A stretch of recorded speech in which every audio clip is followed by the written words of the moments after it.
smo na demokratski način naučili kako sudjelovati i dizajnirati nešto za svoju školu bez da nam odrasli nameću svoje mišljenje, te kako možemo sami postići nešto bez odraslih.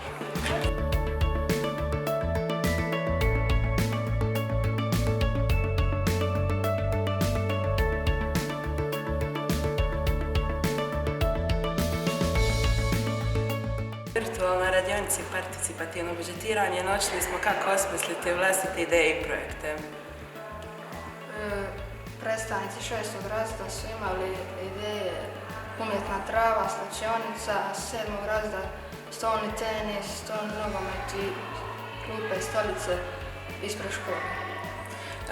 Mi smo se odabrali za ideju stolni nogomet zato jer smo mislili da uzmemo nešto što već nemamo u školi, jer slačionice i stolni tenis već imamo, a svakako kako će se graditi nova dvorana, pa nam nisu toliko baš potrebne.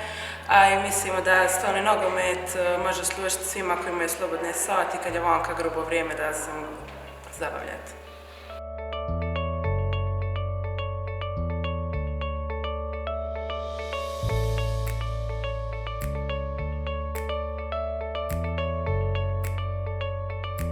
U prvom polugodištu smo imali projekt participativnog budžetiranja s DUR-om.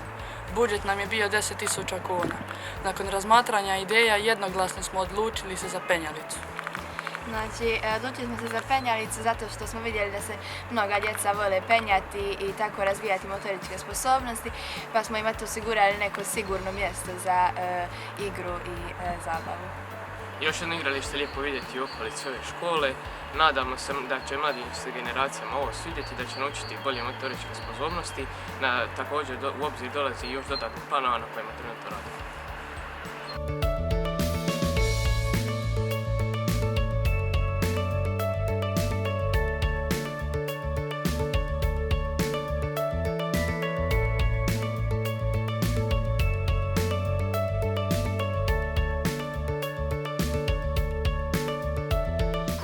Dobar dan svima, ja sam Amelija Anđelić, ovo su Nela Skokandić, Mara Saulić i Kijara Julković.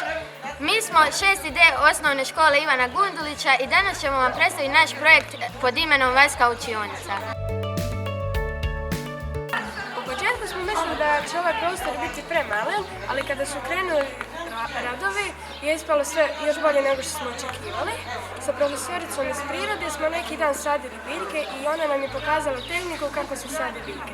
Svi smo se lijepo zabavili.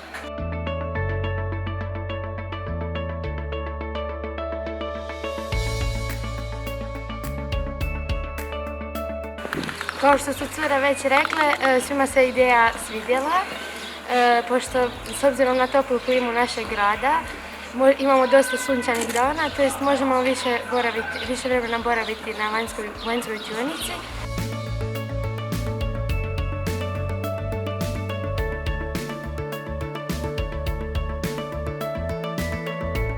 Nadam se da vam se svidjelo ovo što smo vam upravo rekli i pokazali. Lijep pozdrav, vaš 6D.